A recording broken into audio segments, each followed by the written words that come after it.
અચ્છા, આપ કેટલા વાગ્યાના આવ્યા છો? સવારે 7 વાગ્યાના. શું નિયમ ભંગ કર્યો હતો?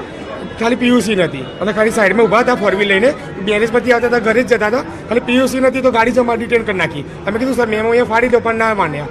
અને ખાલી ઊભા હતા સાઈડમાં એમ જ કરતા કે ડ્રિંક એવું કંઈ જ નહીં. આપ ક્યાંથી આવ્યા છો? ખાનપુર. શું નિયમ ભંગ કર્યો? લાયસન્સ નથી. લાયસન્સ વગરની ગાડી ચલાવી ગુનો શું હા, છે? ગુનો છે. તો લાયસન્સ છે જ નહીં કે ઘરે ભૂલી એપ્લાય કર્યો છે. એપ્લાય કર્યું છે તો એની તમારી પાસે સ્લીપ હશે? હા, સ્લીપ હતી પણ ઘરે હતી તો એ ના પાડી હતી કે એના હાથમાં આવવી જોઈએ. આપ ક્યાંથી આવ્યા છો? बाइक से बाइक બાઇક હતી? लाइसेंस नहीं थे।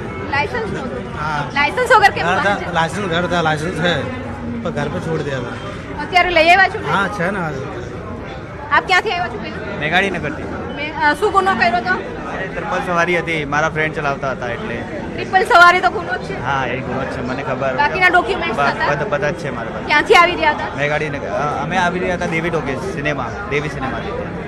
તો આપ મેમો બતાવો, આપ ત્યાંના શું ગુનો કર્યો તો મેમો આપવામાં આવ્યો છે? નંબર પ્લેટ નથી. નંબર પ્લેટ શા માટે નંબર પ્લેટ નહોતી? તૂટી ગઈ હતી કે બનાવી તૂટી ગઈ. બંને સાઈડ? હા, આગળ હતી, પાછળ નથી. પ્રોપર લાઇસન્સ હતું તો પણ લાઇસન્સનું લખ્યું છે અંદર. લાયસન્સ હતું જ્યાં તમારું વાહન ડિટેન જોડે નહોતું પણ લાઇસન્સ છે અમારા જોડે. અને આમાં બહુ બધી કલમ. આ છે મેમો છે અને પોલીસ દ્વારા જે નાઇટ ચેકિંગ કરવામાં આવ્યું હતું. નાઇટ ચેકિંગ દરમિયાન લાયસન્સ હોવા છતાં, કાગળિયા હોવા છતાં, ગાડી આખી કોરી હોવા છતાં, વીમો એનઓસી ટોટલી વસ્તુ હોવા છતાં ગાડીનું 207 ને 330 નાખી દીધું. તમારી પાસે જમા કરી લીધી ગાડી, તો સ્થળ ઉપર આ તમારી પાસે ડોક્યુમેન્ટ્સ હતા કે ઘરે પડ્યા હતા? જોડે જ હતા ડોક્યુમેન્ટ તો પણ ગાડી જમા કરી દીધી. લુખી ટણી બધી.